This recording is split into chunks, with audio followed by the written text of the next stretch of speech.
This episode of Muddy River Gems is brought to you by Dot Foods. I think what it comes down to is the culture and the people. Our culture here at Dot is like no other. I've never experienced anything like what I've lived with for the last 12 years. Dot is very diverse. It is truly a family-owned business, but it is a family inside and out. You always feel like you matter and you play a big hand in the pot. There's so many opportunities to make a difference at Dot and really contribute to the success of the organization. You might not think of Lake Springfield as the springboard to success in the sailing world. But this purple Star-class boat is the latest reminder of the success the Londrigan family has had among the world's sailors. Learn more on this edition of Muddy River Gems, brought to you by Dot Foods.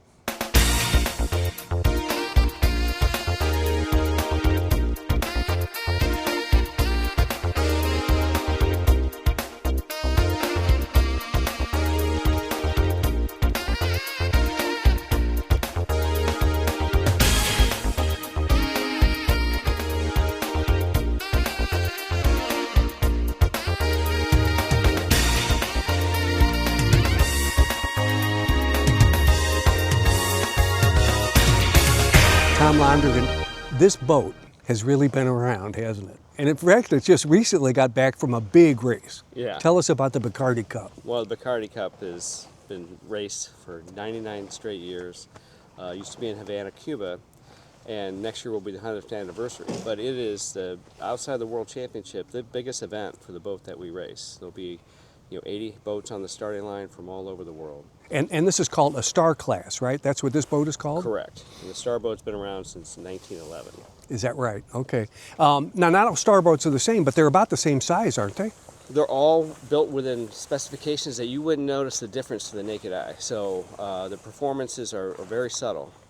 So you're sailing what they call a one design boat, meaning they're all built the same. Mm-hmm. And the idea behind that is you can't go buy a faster boat. You've got to have better skills to beat your competitors. Mm-hmm, mm-hmm. Now, the young man that's uncovering the boat, Mike Farmer, he's your partner for right now, isn't he? He's been with you on a number of these races, hasn't he? Yes, he's been my partner, as you say, for right now. But hopefully that'll continue on to the distant future. Well, he's talented, isn't he? Oh, yeah. He's a quick learner. I mean, this is a sport that's complicated and takes time. And these people have been Olympians and champions. And Mike's been at it for 6 years, learning from scratch. It's a tribute to his ability to learn. We're going to go into this a lot later in this program, but I'm talking to you, but your whole family, your dad and your brother and you're all very accomplished sailors. Well, your dad passed away a year ago, but he was a very accomplished sailor, and your brother still is, and you, of course, and Mike are going around the world on this Star-class boat. So when we think of sailors, I mean, we think of, well, we're on Lake Springfield, but that's not where you guys live. You live out in the bigger waters, don't you? We practice here, we learned here, and that's important, and we continue to sail here every week. Dad grew up here on Lake Springfield, and he decided, the year I was born, he decided that he wanted to learn how to sail and compete. And then, of course, the rest of us, the kids, all followed suit. Mm-hmm. That's a terrific story. Can we go take a look at the boat? For sure. All right. It doesn't look big enough for two people, especially Mike's a big guy. Boy, You should go ahead and stand up here, and I'll stand on the other side. Okay. So we can point. All right.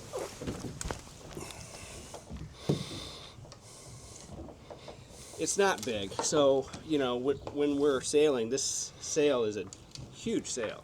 Okay. It comes right down here onto the deck. So when we tack the boat, we have to go down into the cockpit and out to the other side. Okay, under the sail. Correct. Okay, so you scamper under the sail, and then I've seen pictures of this, and I'm sure that we can show some of these during the program. But you guys have to, depending on the water and wind conditions, you've got to hang all the way back over the edge, don't you? And into the water in some cases. As far as you can get out. Yeah. Essentially, and that's what these straps are for, is to hold your feet out here so that the rest of your body's over the side of the boat. Mm-hmm.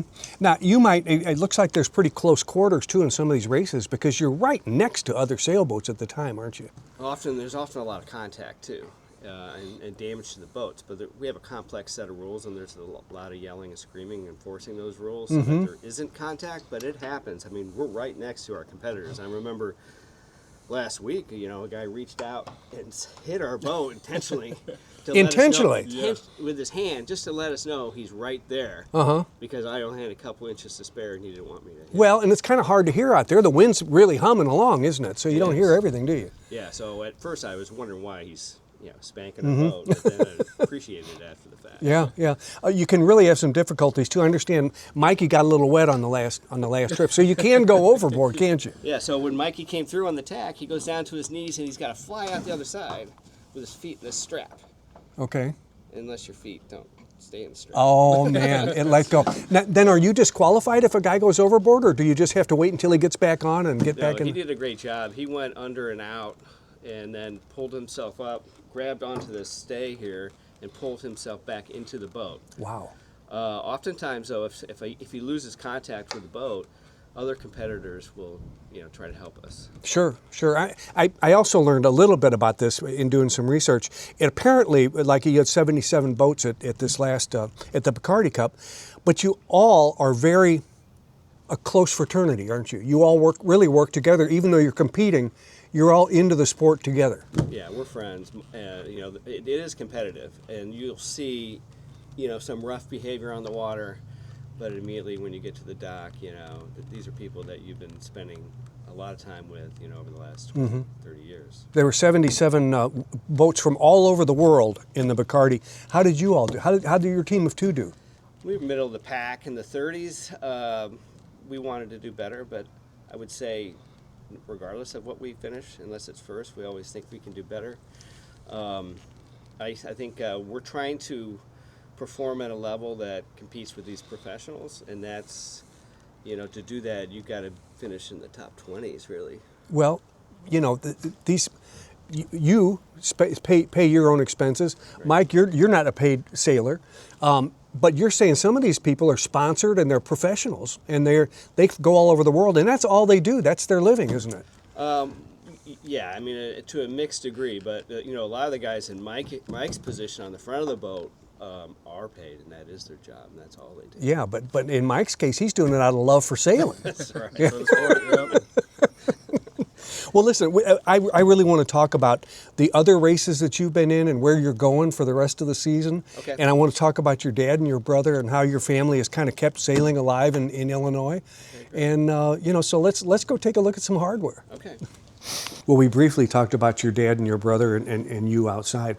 Your dad started sailing as an adult, so he had to learn, it's harder to learn when you're grown up, It's a tough road. But he was successful, wasn't he? Oh yeah, he did great. I mean, he won the Chicago to Mac race. So he was the boat owner for that. He actually won this trophy once with my other brother. And what is this called? This is the Great Lakes Championship. Mm-hmm. Wow, it's mammoth. And it's I think we're coming up on 98 years of this event. And this is the Archer Trophy. I can't tell you the value of this trophy. Oh my God! But as you notice, they're going to keep adding on levels because of every year that they keep. Well, I know you're on here several times. Your dad is on here, and is your brother on here too? My older brother. So my older brother Joe has won it 8 times. 8 times! Wow. And he's the one that started forging into really competitive sailing. He started sailing the Olympic trials since he was 16 years old. And he was on the 88 Olympic team. Really? Yeah. And then in 1992, he won the World Championship. Mm-hmm. And so for me and my other brother and my dad, we all get to, kind of learn from him and improve what we do. And I'm still at it at 58 years old. Mm-hmm. Mm-hmm. Well, you're still getting better though, aren't you? I hope so. Okay, this kind of shows the two of you. You here and your brother in the corner over here. Yeah. Tell us about this. What was this photograph This from? is the 2011 Western Hemisphere Championship. The Western Hemisphere. Yeah. And where was that held? It was here, Lake Springfield. And which is not common because a lake of this size, it's usually not equipped to handle that many boats. In that type of an event, but it was a unique circumstance, and of course, growing up on Lake Springfield helped a lot. The home team won. Yeah, but you also noticed Joe got 3rd. He's a home team as well. So, and we have a photo here from. Let's see. This is the. Is this the Western Hemisphere? Yeah. That was this last summer with Mike Farmer. We went out to the Chesapeake Bay and we got 4th in the Western Hemisphere Championship. 4th, okay. And what about the shoes? What about these shoes here? The shoes are all over the house, which isn't that popular amongst the other members of the family. But we've been going to this event since I was a little kid, and they hand out shoes for the top finishers. And so we probably have 20 of these shoes around the house. And which event is that? That's a Gull Lake Tulip time regatta. Gull Lake, Michigan, right? Gull Lake, Michigan, okay. yeah, near Kalamazoo. And this one again, remind us what this one is? This is the Great Lakes Championship, which, you know, of course, is Lake Erie and Lake Michigan, and, you know, is Chicago and Detroit and Cleveland. That's the district that we're in. Okay. Now, is this the 2-man star class? Or Correct. is it? Okay. Just the star. Just the star class, okay. And what about this photograph down here? So that's a special event. So the Chicago to Mac race is world-renowned race on big boats and boats of all sizes. And there's over 300 boats in this race every year. And my dad, was the boat owner and led that, putting together a team every year. And in this year, 2012. We won the event, and which is, when you think about all these world-class sailors up at Mackinac Island, they want to know who these Lake Springfield people are. Lake what? Yeah. Springfield, Illinois. That's a big boat event. It's 3 days. It's open water, and we grow up on a small lake. Yeah. And it's kind of neat because you got Joe, Tom Senior, and Tom Junior, and Tom Senior both in here. And it looks like 1, 2, 3, 4, 5. A 7-man crew? Is that right? Yeah. 7-man crew. Yeah, that's a big boat.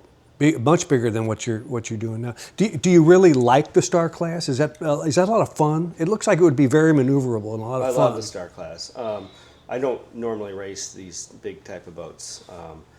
I like to be on the water and get off at the end of the day. With these bigger boat races, it takes 3 or 4 days, and that's not what I like to do. Yeah. I mean, it's a different type of challenge. Yeah. Tell me a little bit about what you look for in a partner. Mike Farmer is your partner now and has been for the last few years. How do you know when you find the right person? Well, we'll talk about body weight first. Okay. He's got to be a big guy.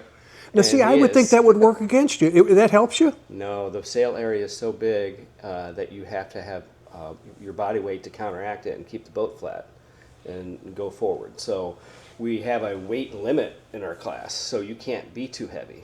So we like to be right at the weight limit, which is around 440 pounds total.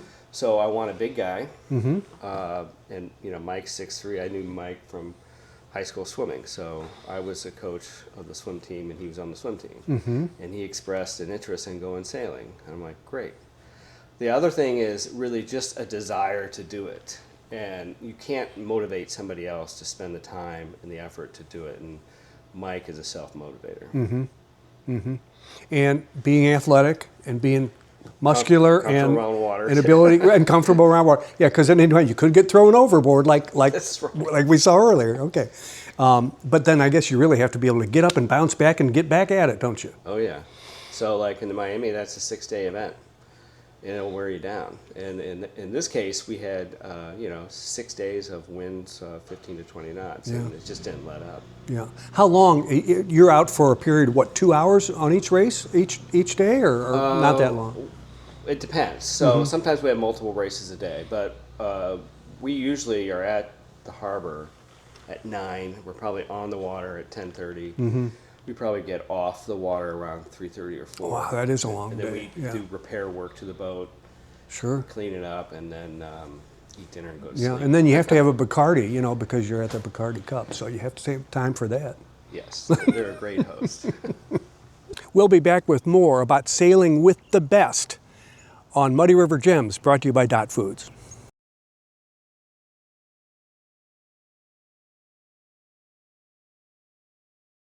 From our trucks to their lunch trays, to your local hospital, to your favorite pub, and to your kitchen table. For more than 60 years, Dot Foods and Dot Transportation have been stocking the shelves of your hometown. Sure, we've grown a lot, but at our core, we're still small-town, family-run businesses that care about our communities and the people who keep us running. Join the Dot family today and be part of something bigger. Why work at Dot? You could list out individual qualities forever. There's a lot of opportunities. They take care of the employees, they take care of the community. So our pay, our benefits, it's competitive. Time off, tons of flexibility. They're willing to work with you to help you advance.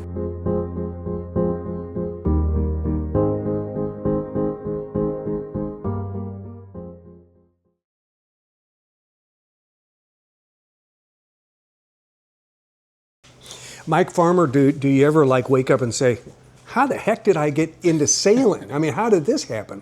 You've been at it for several years though, and you're apparently quite talented at it, so congratulations. Thank you, thank you. Yeah, I don't have that wake up feeling, but whenever, I might say, hey, I'm going for a week, I'll be sailing, and the questions that ensue after that, that's whenever it kind of dawns that it's not necessarily a normal thing to do here in Springfield. No, well, it's not, but I mean, what a gift it is, because think of the places you've been able to go because you sail. Where have you been, like just because you sail? Yeah, absolutely. We've gone out to California several times, about 5 times down to Miami, East Coast, up in Michigan as well. It's some of my favorite sailing up there.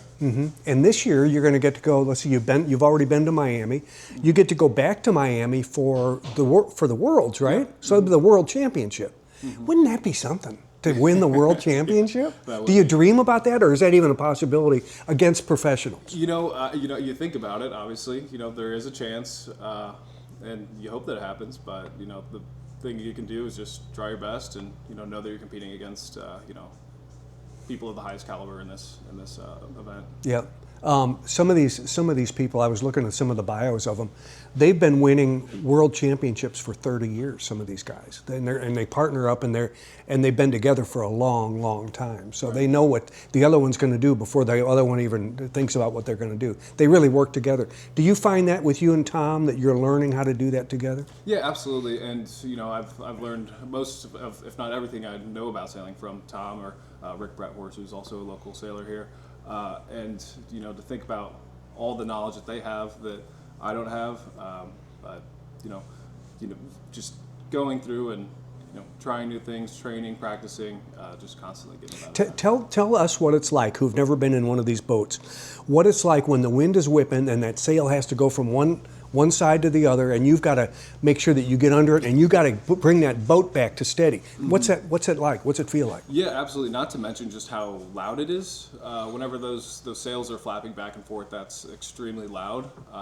And then whenever that mast is coming around, the boom's swinging around, you just know that you gotta duck down and get underneath it before it hits you in the head. Does it ever whack you? Yeah, it's from time to time. Try to avoid that, but yeah. You got thrown overboard, didn't you? Yeah, I did. Yeah. Yep. Was it a little startling, or what'd you do? Yeah, absolutely. So I've got those feet straps that I lock myself into, and we're tacking, and I'm jumping up, and the boat shifted a little bit, my feet got loose, so I basically jumped out of the boat and opened my eyes, and I'm underwater, and just reach for a rope or something or reach for Tom's hand or something, right? Tom, pull me up. He might have still been on the other side of the boat. Yeah, it might have been. Do you have any trophies or anything that you've been able to take home with you that you put in your trophy room? Yeah, I've got a couple of hats. I've got a third place pair of clogs and a replica of that painting over there from the Western Hemispheres from last June. And so your next big race is going to be, will it be Lake Michigan? It'll be in Gull Lake. Gull Lake, okay. And what's that one called? It's going to be the Western Hemispheres. The Western Hemispheres. They've held that there before, I guess. I'm not entirely sure if that's been there before. Well, Gull Lake is famous, though, for sailing, so there have been big competitions up there. Yeah, there's the Tulip Tune-Up that is the week prior, so we'll go, as the name insinuates, do a tune-up, get ready for the season, and then the next weekend is the Western Hemispheres. Really, the next weekend? So you don't even get really to come back and relax. You go right from Michigan down to Biscayne Bay and go after it again. Oh, no, the Westerns is up in Gull Lake as well. Oh, the Westerns. Okay. And then later in the year, in November, it'll be the Worlds, and Yes. that'll be in Biscayne. Yes, okay. correct. Now that's going to be a big challenge. And, I mean, the Worlds. That's everybody wants that one. Mm-hmm. Yeah. Mm-hmm. Absolutely. Well, what would you say that you need to learn next? What do you have to hone your skill at next to become that part of that group? That's a good question. I don't know if there's a good answer to it, but it's just constantly working at it, practice, repetition, just tuning in and getting in better shape. You know, I would think that, okay, you're a large guy, which helps you. But you also have to be nimble, and I would think you have to have really strong abs, because you guys are hanging out over that boat, right? Yeah. That's a workout. Absolutely, yeah. It's after 6 days of Bacardi Cup, by the end of it, your forearms and pulling on ropes, and your entire body is pretty beat up after. Yeah. Well, good luck, and it's interesting how this group, this Londrigan group, has brought Springfield and other people from Springfield into this sport, and I think it's kind of neat that you got a chance to do it. Absolutely. Yeah. Absolutely. Thanks. Well, Tom, we were just talking about to Mikey, about getting into sailing, and he's a young guy, 28 years old, and he's got a lot of sailing ahead of him. You apparently have a lot of sailing. You got 30 years on him, but you got a lot of sailing ahead of you too. What do you want to accomplish next in sailing? I would like to just keep it going at a competitive level and sailing against the competitors that I'm sailing with now for as long as possible, because I get a lot of joy out of that. Mm-hmm. It's not so much, what do I want? I want to go places. Like, I want to go to the World Championships in Naples, Italy. Mm-hmm. I want to compete and be competitive for as long as I can and be healthy. Because it does, it's always something to look forward to. Mm-hmm. How do you stay in shape for this kind of work? Because you can't sail every day, I don't think. How do you stay in shape? Oh, well, yes, sailing would be the best way to go about it, because it's a very specific activity. I do it like anybody else. Try to do the best I can in the basement here. Mm-hmm. With dumbbells. You got a workout area. Yeah, absolutely. Yeah. I mean, that's the only way to go about it. You're on Lake Springfield, and I can see the yacht club from here. Yeah. How often do you put the boat in? We try to go out once a week, usually on Sundays, and that's where we learned to sail, was at the Island Bay Yacht Club. Back in the day, those classes, sailing, large amount of kids were coming out and competing in sailing classes in the summer. And in fact, I mentioned the 1988 Olympic team that Joe was on. The Island Bay Yacht Club Lake Springfield was best represented in the Olympic trials than any other yacht club in the country. Wow. With Dave Chapin and P.Z. Herndon and Joe Londrigan. It's a tribute to what you can do with a program like a sailing program on a small lake like this. And that program continues on today. Okay, I was going to ask you that next, because I haven't heard anything about it. But they still are active, and somebody's taken enough interest to keep it going. Yes. And for us, it's always like we want to get people to realize that you don't have to be a member of the Island Bay Yacht Club to come out and learn how to sail. Okay, so you would have open lessons for kids if they just want to get involved. And there's adult classes too. Yeah, really? Yeah. Okay. I was in a sailboat one time, and I picked the wrong day. My next door neighbor had a sailboat out here, and we picked a day when it was about 25-mile-an-hour wind. It discouraged me for the rest of my life. Yeah, well, that'll do it. It was really rough. Mother Nature is a powerful force. It can be quite scary. You talked about the going to Naples, Italy for the Worlds. When does that happen? That'll be in 2027. Mm-hmm. Now that's an aspirational goal, but I did go to Croatia last year. When you go overseas to race, there's a lot of logistics that go into it. Most importantly, the boat.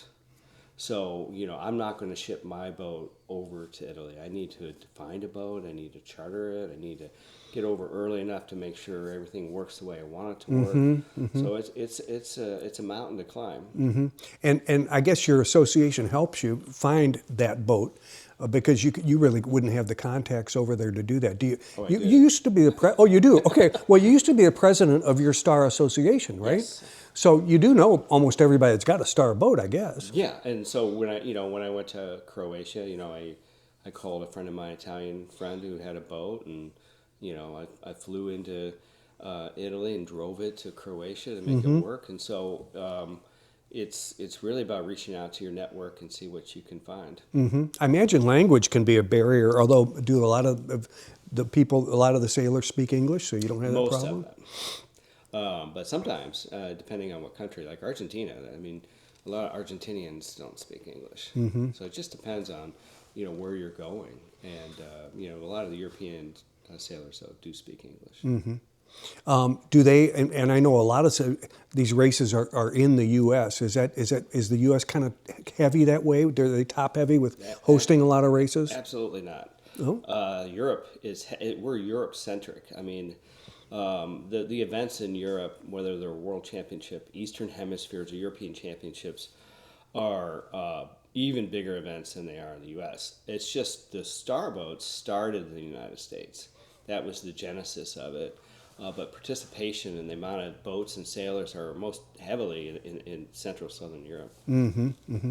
And okay, so we mentioned the fact that in November the Worlds are coming back here to Biscayne Bay, and it's just kind of a fluke that Biscayne Bay is hosting both the Bacardi Cup and the Worlds in the same year. What do you expect the winds and the conditions to be like in November? Well, it's post-hurricane season. Yeah. Hopefully it's post-hurricane season. And the wind, it won't be as strong as it was, say, 2 weeks ago. So we're hoping for more moderate breezes. And when I say moderate, for us, that's 8 to 12 knots. It's what we call a sea breeze or a thermal. And that's why Miami is such a great place to go. And that's why a lot of Europeans and South Americans come to Miami to race, is because it's predictable wind out of the southeast every day, because the city heats up and the air goes up, and the cold air from the ocean rushes in, and that's the sea breeze. And that's what we race on. Okay, well, that sounds like a little more manageable than what you went through in March. March, I suspect, would be a rough time, and they probably have it in March for that very reason. It really tests the sailors, doesn't it? It's true. Most event organizers want to schedule during the strongest winds that they get, assuming it's not too strong. We won't race over 23 knots. It's just too hard on the equipment. Well, best of luck to you. Thank you. I hope you and Mike do well. Thank you. Appreciate it. Still to come, the Western Hemisphere Championships and the World Championships. And Mike and Tom will be there. With another Muddy River Gem brought to you by Dot Foods, I'm Mark McDonald in Springfield. Thanks for watching. This episode of Muddy River Gems was brought to you by Dot Foods.